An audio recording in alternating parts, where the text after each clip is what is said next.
You guys know I really try to be the booster, the positive guy, the guy that, finds the good in WWE, especially Monday Night Raw. NXT is short, SmackDown is short, Raw is a long show. So I try to highlight the big stuff, minimize the bad stuff. We got a lot accomplished on our Raw with nothing to write home about. So I really don't know what to say about this Raw.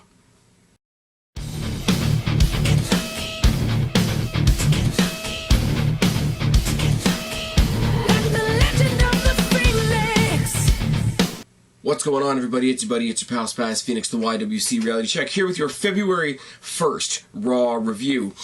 Interesting show as we go towards Fastlane. Like I said in the opening, we got a lot accomplished in this Raw, but it wasn't a very exciting show, and I hope to explain what I mean as we go along. From the pre-show, which I actually watched this week, don't always get a chance, but whatever, we know that AJ Styles is going to be on Miz TV, which is going to end up with AJ Styles versus The Miz. Isn't it? We're going to get Rowan versus Show. Woohoo. Lesnar is going to be on Raw. And at the end of the pre-show, we have a little confab in the back between Ziggler and Kevin Owens. They call each other out. Owens makes fun of Ziggler's stand-up comedy. Says, I'm going to finish off with a super kick tonight and show you why I am the show-off, which is nice. So even though that's a good match I can look forward to, I can look forward also to being on Twitter, where you guys can always follow me at SpazPhoenix and use the hashtag tweetalongwithspaz.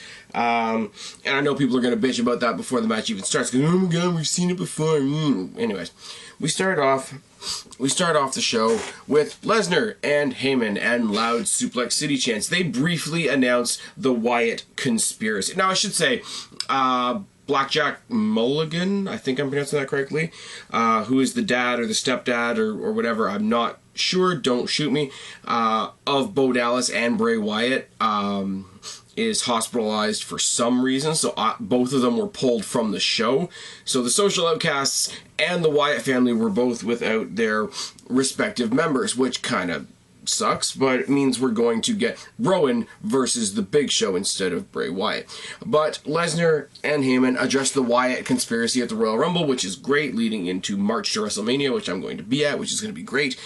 Brock will deal with them when he sees fit, which is also a little bit of foreshadowing towards Fastlane and how we're going to get Brock Lesnar out of that picture.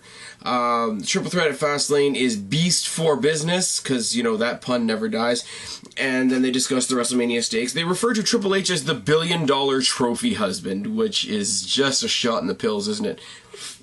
They do a thing where they play up the brothers Ambrose and Reigns, and they give a lot of respect to Roman and insult Ambrose. Interesting little thing by Paul Heyman, and Paul Heyman is the master on the mic, we know this. Ambrose interrupts them, however. There is a nice stare down between Ambrose and Lesnar. I don't know whether a stare down was the way to go here, because they're about the same height, and they're looking each other eye to eye, which for a moment destroys the illusion that Brock Lesnar is bigger than everybody. Now, I don't mean to take anything away from Brock Lesnar's ability. Obviously, the guy is a fucking wrecking machine. But you see them side by side, face to face, eye to eye, and he almost looks humanized for a second, if that makes any sense at all. Ambrose mocks Heyman, but then he gets really, really serious. He says, despite the way I look, I'm not crazy, and I'm not stupid, and I'm not scared. I respect you, but guess what? I want that title. I know, because I'm not an idiot, I know the beating that you're going to give me at Fastlane. I know the beating my brother Roman Reigns is going to give me at Fastlane. He calls himself the Iron Man of the WWE. What do I say about that? I don't know. He hasn't even been in an Iron Man match, but he says, I will drag myself through hell, kicking and screaming, broken and bloody, to WrestleMania to face Triple H and get that title. And then he drops the mic and walks off, which I thought was good for him, really bad for Lesnar. The fact that Lesnar let him walk away after that, just it does something to Lesnar's credibility. I don't know what it is. I'm not saying it makes him look like a bitch by any stretch of the imagination, but it doesn't do anything good. And Paul Heyman just sort of looking all flabbergasted and whatever. Oh, excuse me, guys. Sorry about that. It's gross for you to listen to on a video, isn't it? Somebody asked me that big, gigantic glasses of iced tea all the time. Also, Mockingjay wasn't that bad. Kalisto versus Rusev is the first match of the night, which immediately makes me go, what the fuck, until I see Alberto Del Rio on commentary. They use this as the opportunity to tell us that round 5 of Kalisto versus Alberto Del Rio is going to take place at Fastlane, which I have no problem with whatsoever. I'm still not expecting much from this match, Kalisto versus Rusev, though. But it's not that bad. Collar and elbow tie up and a toss by Rusev. Crazy corner kicks by Kalisto, who's shoved off by Rusev. We got the power versus speed, all that typical stuff. Rusev is tossed out and a boot to Rusev on the outside. Commercial break. Coming back from commercial break, we got a bear hug by Rusev, in which case I go to Twitter and say to my friends, the Bear Hug It Out podcast, that he's doing it just for them, which I'm very proud of. Nobody else cares, I'm sure. Corner splash and a vertical suplex, boot and a top rope tornado DDT by Kalisto, a mule kick, a pendulum kick, and a seated senton by Kalisto, a springboard corkscrew crossbody by Kalisto. Here's the thing. We always talk about John Cena's 5 moves of doom, and it is repetitive and all that sort of thing. Kalisto has his own as well. You get sort of the pendulum kick, you get the corkscrew, you get the senton, and you get that wicked over-the-top corkscrew crossbody that he does, and it's good. Black hole slam, but I don't mind it, is the thing. It's very in sequence. They're always in the same order. The only thing we didn't get was the tumble into the sidekick, but we get something like that later on. Why are things flashing at me? Okay, so my friends Kristen and Guapo are messaging me on Facebook right now, so I'll give them a shout out. Why the hell not? Dropkick to the knee and a head scissor the head scissor DDT is the other one that I really like that Kalisto does. Baseball slide through the ropes, not across the mat the way a typical baseball slide would be, but between the first and second rope is a nice move by Kalisto. Rusev eats the steps on the outside from a move that I can't really accurately describe. Hurricane Rana, running Hurricane Rana. Here's the deal. Here's how this match ends. Kalisto sprints across the commentator table, jumps, hits a Hurricane Rana, drives Rusev, big bad Rusev, headfirst into the rail, hard enough that he can get back in the ring and win by countout. Now I say I didn't expect much of this because it's a Rusev match, and Rusev hasn't been made to be anything relevant in a while, other than a member of the League of Nations, when they decide that means something. This match was a heck of a lot better than I expected. We didn't get a lot of big bad interference by Alberto Del Rio. We saw a bunch of shit talking on commentary, obviously. But other than that, it was a pretty straight up one-on-one match that was a hell of a lot better than I thought it was. Obviously, Alberto Del Rio tries to jump him after the match. He escapes with his belt. They're going to fight at the next pay-per-view. It's all good. Stephanie is in the back, making fun of Roman Reigns and Dean Ambrose, trying to plant the seeds of doubt, for lack of a better term, between the two of them. They mock her. She tells them that she's going to test their brotherhood tonight because they're going to face the New Day in the main event. Now, I thought, because she's a heel and because this would be a wicked heel move, that she would make it 3-on-2, but, you know, I'm not writing for the WWE. We see an update on Nikki Bella and her neck surgery, and you know, everything's positive. We're going to be waiting 3 to 6 months for them to do a follow-up checkup and all this. And this is where I will take a moment to say, any of you that are saying that Nikki Bella's neck injury is the best thing to happen to the Divas division in 10 years, and all these other wicked and absolutely horrific comments, can literally go fuck yourself. That's all. I know, it's John Cena syndrome. The best thing that can ever happen is they leave and all that sort of thing. But you're to the point now, you're exaggerating to the point of disbelief. You are literally saying that a woman who, for lack of a better term, does, you know, I hate to use the cliche, but it is literally true. Whether you like a wrestler or you don't, they put their bodies on the line for our entertainment. Whether you think she's good at it or not, wishing her injury or taking pleasure in the fact that she's injured just because you don't want to see her makes you a sick fuck. I'm just saying, I'm not asking you, all of you guys out there, and I know a lot of you guys agree with me about the Bella hate or at least somewhat see my point, but there is a lot of you out there that are celebrating Nikki Bella's injury, the way they celebrated John Cena's injury, the way they celebrated Randy Orton's injury, the way they celebrated Sheamus's injury, the way they celebrated, anybody else that came along that they didn't think belonged on TV, they got injured, so now they're off TV. Oh, this is so great, all my guys are going to get a shot now. So your guys are all getting a shot at the expense of somebody's health, mobility, because you're talking about a neck injury, slip discs and all that sort of thing, which could, let's be honest, in a real situation, paralyze you. So you want your guys to prosper so much. You want this woman off your television so much that her potential paralysis is okay to you. And to you, once again, you're a bunch of sick fucks, and I tell you to go fuck yourselves. That is honestly how I feel. That's not me. Again, that's not me getting into the kayfabe of it and wanting you to cheer for Nikki Bella. That's me simply asking you to be a decent human being. There's my rant on that. So we do flip back into kayfabe mode. We go to Brie Bella for this update. Roddy Raw. Charlotte comes in, talks some shit. I said on Twitter, congratulations, Brie Bella, you're now officially a babyface.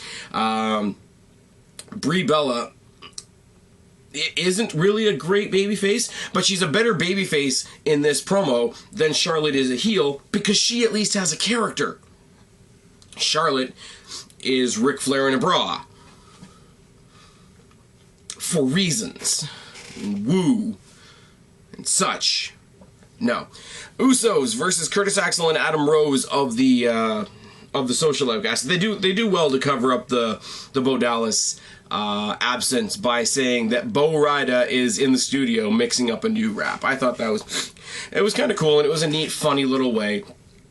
I mean, the people that don't follow the dirt sheets, the casual fans, can just say, "Oh, that's something really funny that they did." The hardcore fans that have read a bit of the dirt sheets and seen the news today and are sympathetic towards that thing, again, human beings having a little bit of sympathy, can sit back and say, "Oh, that was a nice way to excuse him not being there." It's kind of unfortunate because, like, the Usos, we recognize their family. The Harts, we recognize their family, and all that sort of thing. It's unfortunate in this instance that we don't recognize the families of Bo Dallas and Bray Wyatt, or else the WWE could just extend their sympathies on the air and it wouldn't ruin any storylines. But yeah, it's a good little match. I mean, obviously the Usos win. The Social Outcasts are there to lose. They are a 4-man, 3-man band, are they not? But it's a good thing. What bothers me, and this is one of those things, again, they're out there to lose. They're doing their job. The Usos are obviously getting their title shot at Fastlane due to all this stuff with The Rock that I'll talk about later. But all of these guys are good. Like, it's a joke group. I get that. Bo Dallas, we saw what he could do in NXT. Adam Rose, more so in his Leo Kruger persona, I'll give you that. But he can go. Curtis Axel can go. Heath Slater is a good wrestler. And I'm not saying that he's world title material. I'm not saying he's any title material. But he's a competent in-ring guy that at least deserves the recognition of being a competent in-ring guy. And give him some win somewhere along the way, for sure. I mean, even the Hurricane beat The Rock once. So I get that this is something cool that they're doing. I get that this is a way to acknowledge a lot of guys that have put in a lot of hours and haven't really gotten a lot of screen time. The Social Outcasts thing is more true than I think WWE wants to admit. It is a way to get them back on TV and all that sort of thing. But I hope this turns into, I'm hoping against hope here, but I really hope that this becomes something serious, and they do achieve something. Because right now they're joke heels. If they got more and more angry, the way it seems like Curtis Axel seems to be the angry guy of the group and the rest of them are kind of goofballs, if he can infect them a little bit with a little bit of anger and a little bit of aggression, and they actually do become a dominant force, I'm, again, hoping against hope, I would love to see that. I would love to see them achieve something. At least, here's the thing. here is the thing, and here's where I'm crazy. I want to see Heath Slater win something. And maybe that makes me an idiot. Maybe that makes me an idiot. That's the same part of me that did get on the Zack Ryder bandwagon for a while. That's the same me that still cheers for The Miz, even though I clearly see how they're using him now. We'll talk about that in a second as well. But I want something for Heath Slater, because I like Heath Slater. I think he's great. I think in the role that he's in, go in there, shoot your mouth off, get your ass kicked for it. He's good. He really, really is. It's like Jinder Mahal. Nobody thought anything of Jinder Mahal. But Jinder Mahal and Seth Rollins was the finals of the very first NXT Championship tournament. And that's a good fucking match. Go back and watch it. So on the one hand, I love the comedy shtick that they're doing. On the other hand, I want better for them. There's a YouTube show, actually, I think Colt Cabana and a couple of other people were on it, called Creative Has Nothing For You. And this looks like the real-life iteration of that. Which is both hilarious and tragic. I've dwelled on that for far long enough. Usos got the win, obviously. Miz TV, I was really disappointed by this too. Miz TV should have led to The Miz versus AJ Styles. That's just how this goes. Miz comes out, talks about how he likes to break stories. He's a great storyteller, like any good interviewer, rah-de-rah-de-rah. Comes out and gives AJ Styles, to his credit, gives AJ Styles a great, glowing introduction, but then goes on to ask the hard questions, but never give AJ a chance to answer. Basically tells AJ's story in a really, really condescending way. Talks about how he used to wrestle in little hole-in-the-wall companies, but now he always spent his time wondering what life would be like in the WWE. Compares him to Daniel Bryan. You know, there are a couple of indie darlings, which made me laugh a little bit. And then he offers to be his manager. Or his mentor, or whatever terminology you want to use, and the crowd starts chanting for AJ Styles, which pisses off The Miz. Obviously. So he immediately turns on The Miz. He's like, who is AJ Styles anyway? AJ Styles would be nothing without my help, even though he's not yet helping him. Da-da-da-da. He calls him a redneck, calls him a bumpkin, you know, makes fun of his accent, says he's from the South, and gets his ass handed to him by AJ Styles halfway up the ramp, which should surely lead to a match. That's what happens. You got Miz TV, two guys come out, they bicker at each other. If there's an odd number of people, Miz gets thrown into the match as well. It leads to the next match. It doesn't do that. Not in the slightest. They just go to commercial break. Because reasons. But we do get a good match. We get Brie Bella with Alicia Fox in her corner versus Charlotte with Ric Flair obviously in her corner. Before the match even starts, I see somebody on the hard camera side holding up a sign that says, "It's a Divas match," with a big exclamation mark at the end, which makes me smile, because it means at least somebody is excited about the Divas division, which is great. Collar and elbow tie up and elbow shots and a boot, by Brie. Clothesline and a kick to the knee by Brie, and we get the, say it loud, say it proud, the Daniel Bryan silly kicks. Oh yes. Charlotte basketballs Brie's face off the mat and locks her head in a cravat and then hits her with a takedown. Figure 4 headlock faceplant maneuver by Charlotte, which is goofy. You know what I'm talking about. I'm talking about where she basically puts her in a figure 4 headlock, which is a decent move. I like the figure 4 headlock. It's a decent, debilitating looking move. But instead of letting it be the chokehold or the submission hold that it is, roll over, start thrusting your crotch into the ground with the other person's head so that it just looks goofy. I know you're driving somebody's face into the mat, but it also looks like you're humping the back of their skull. Let's just not do that. Rolling clotheslines and a bulldog by Brie, backslide, drop click, running knee, all by Brie. Backpack sleeper by Brie, obviously gets turned into a backpack stunner by Charlotte. The figure 8 is countered into a roll-up for a win by Brie Bella. Fuck you, Charlotte. I may be a little biased on that one. Speaking of bias, I didn't write any notes for Eric Rowan versus The Big Show because it was shit. Very, very quickly falls apart. Big Show wins with a chokeslam, but then gets beat down 3-on-1 by the Wyatt family. As I mentioned, Bray Wyatt isn't there. We have another stare down between Big Show and Braun Strowman. If WWE thinks that Braun Strowman versus Big Show is a match or a feud that we want to see, I just don't know what to tell them. I just don't. Something else I really don't want to see is Titus O'Neil on my television screen, but he took on Tyler Breeze. I said before this match started, I said, so, okay, we're burying Tyler Breeze, aren't we? But then I got some hope, and then it got squashed, because we go like this. Collar and elbow tie-up immediately turns into a side headlock and a boot by Breeze. 3 backbreakers and a toss by Titus O'Neil makes Tyler Breeze look like garbage. Excuse me. Makes Tyler Breeze look like garbage, but chop block twice by Breeze, wraps Titus's leg around the ring post and hits 2 more chop blocks. Elbow to the leg and a single leg crab by Breeze. We've got the giant, we got the little guy, big guy. We're working the leg. Psychology should kick in. No. Fuck no. On one leg, throws Tyler Breeze across the ring. On one leg, clotheslines Tyler Breeze. On one leg, Clash of the Titus. Fuck you, Titus O'Neil. Titus O'Neil wins the match. Because big. That's all I got. Triple H in the back, face to face with Brock Lesnar, tells Heyman to leave. Heyman says, "Oh, my client doesn't want me to leave. He wants me in close proximity." And Triple H tells him again to leave, and he fucks off. Basically makes fun of Brock Lesnar because of the opening segment. Says things are getting soft in Suplex City, aren't they? And Lesnar just has one of the greatest lines of the night. He's like, "Well, I guess you'll see at WrestleMania." Which I like, because Brock Lesnar shouldn't talk a lot, but that was good. We get the announcement that AJ Styles versus The Miz is going to be on SmackDown, which I don't mind at all. I will be reviewing that, and I will have a lot of fun, especially when we get to something else I'll talk about later on. Ziggler versus Owens. Again, rematch from last week, but rematch of a good match that I don't really mind.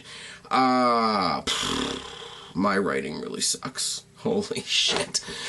Owens ducks a superkick and bails to start the match. Both men brawl on the outside, then on the inside. Dropkick by Ziggler, and Owens bails again. Jumping DDT by Ziggler on the outside is countered, and he's tossed over the guardrail into the timekeeper's area onto a bunch of chairs that are stacked in really odd positions. So I can't imagine, even as a trained pro wrestler, that was a fun landing. We go to commercial break.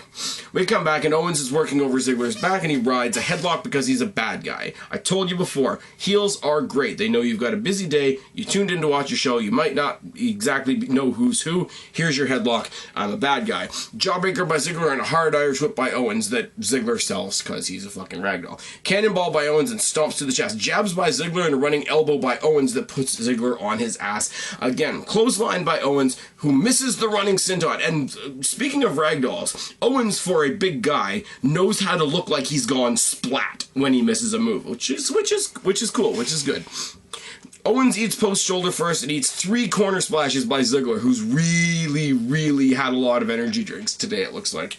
Ziggler super kicks Owens off the apron. Famouser on the floor by Ziggler. Zigzag fails and he's met with a super kick by Owens as he gets back into the ring. Ziggler's caught in the Tree of Woe, eats another cannonball by Owens. The pop-up powerbomb fails, but the zigzag hits and Ziggler gets the win. You know, 1 win apiece. If we take this to Fastlane, or this to WrestleMania, maybe put a stipulation on it, maybe make it the next #1 contender for some title, I take my money.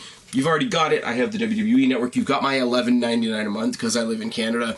But even if I didn't, metaphorically speaking, take my money. Sasha Banks comes out. We see a comeback. We see a B-roll footage of her return at the Rumble and her attacking Charlotte and wanting a title shot. I'm coming back on my terms. I'm coming back on my own and nobody can stop me. Becky and Brie both have a claim to a title shot, but I'm better. I'm the boss. Naomi and Tamina come out and I'm thinking, okay, this is where the rumors from SmackDown last week, if you saw my SmackDown review, I told you I was very disappointed. I had heard that there was a breakup segment on SmackDown from the spoilers, and it was just not included on the actual televised show, and I didn't know whether it was true or not, so I didn't want to celebrate too early, I guess. But they come out, and they're looking kind of happy. You know, Naomi calls her baby girl and all these other, demeaning, put-down type terms, but, there's no hard feelings. Tamina and I are superstars. We know that things like this are, fuck off, Naomi, you're not a superstar. But there's no hard feelings, and they do their whole fist bump unity thing, and they said, can we stay ringside for your match against Becky, seeing as it didn't finish properly last week? And she says, fine, and I smell shenanigans. Becky Lynch comes out, I should be excited about this, but I just know that something else is going to happen, so whatever. Collar and elbow tie up and a takedown by Sasha. Counter wrestling and a front slam by Becky. Multiple arm drags by Becky and an arm bar working the arm, which is great. Corner knee drop by Sasha, which follows up by a mudhole stomp, because you're already in the corner, why not? Both ladies trade forearm shots, which are pretty damn stiff, I will say. Sasha kicks Becky off the apron. And here we go from the match to the storytelling segment, because out of instinct, or if nothing else, Naomi and Tamina go to attack Becky Lynch on the outside. Sasha jumps out of the ring to establish herself, backs them down, makes sure they don't get involved. You know, I can do this on my own. What did I tell you? You're not listening to what I'm saying. I can do this on my own. I don't need you. I didn't ask you to be out here. So they're like, okay, fine. They back off, and you know what happens. They pull Sasha out. They beat her up. Of all people, Becky Lynch, because she is the penultimate babyface, comes out of the ring to help Sasha. And now you have a tag team scenario where it's Sasha and Becky versus the jobbers, and the jobbers get run off. And this just makes me smile a whole damn lot, because any scenario where this is booked as a tag team match has these girls going over. The Divas Revolution was started by these two and Charlotte. And Charlotte kind of sucks now, so the Divas Revolution is really these two. If they're beat by two fucknuts like Naomi and Tamina, the crowd will riot, and I will join them with my pitchfork and my torch. Here's my thing, though. I want to see this on a pay-per-view. I really do. So here's my thing. We know at this point, or at least I'm heavily predicting, we are going to get the NXT triple threat match at WrestleMania. We're going to get Becky versus Charlotte versus Sasha, because that's what we all want to see.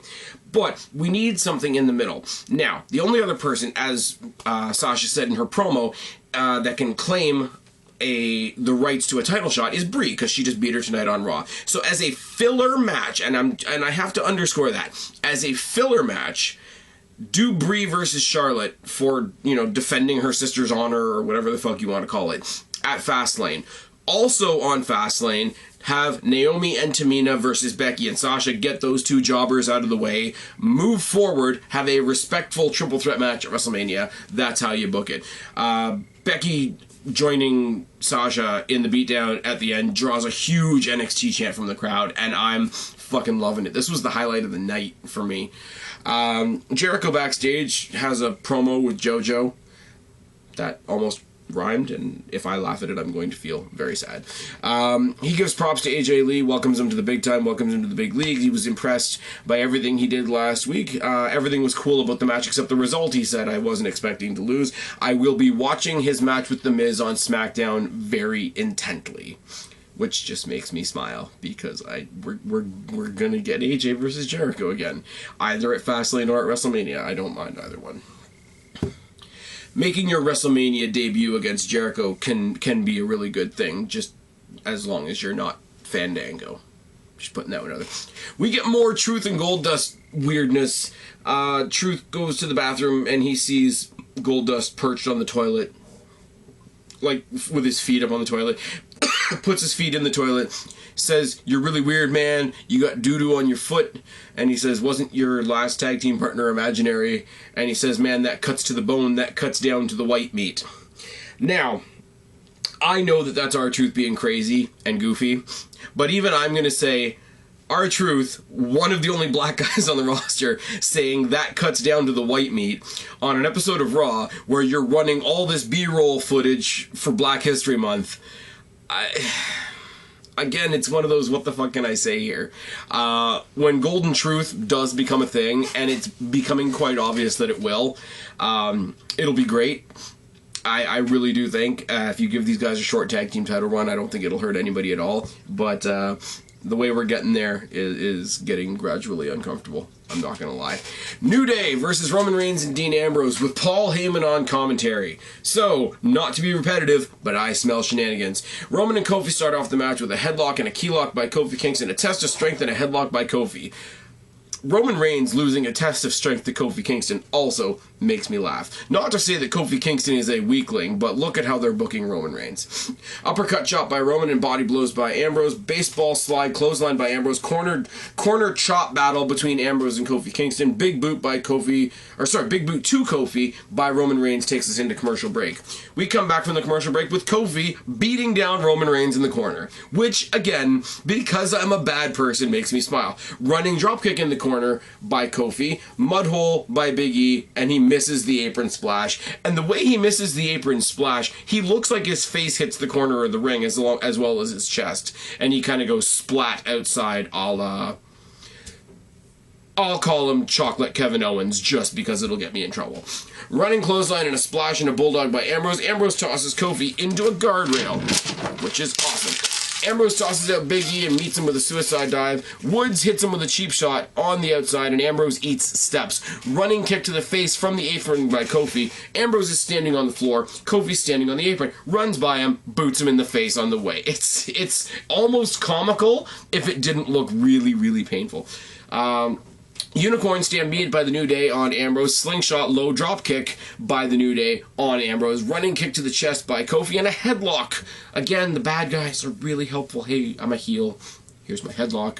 Corner spear on Ambrose by Big E and an abdominal stretch. You know, there's some psychology there. Knees and a front slam by Kofi. Vertical suplex on Big E by Ambrose. You know, you figure the bigger, stronger guy's going to get the suplex, but you know, Ambrose surprises you sometimes. Hot tag to Roman. Lots of clotheslines and a slam on Kofi. 10 clotheslines in the corner by Roman. Pendulum kick by Kofi. Samoan drop by Roman. Standing elbow drop by Ambrose. 619 style clothesline on Woods on the outside by Ambrose is really nice because it's not the slingshot deal that he does. It's the one where he sweeps his legs a la a 619 and hits the clothesline on the outside. It doesn't happen as often. I still like it. I think it actually looks better than the slingshot version, if I'm completely honest with you guys. Body avalanche by Big E. Big E eats post because of Dean Ambrose. Superman punch to Kofi. Dirty deeds to Big E, and Roman and Ambrose get the win. The very predictable win. Of course they got a win, but it was still a win, and this was a fun match.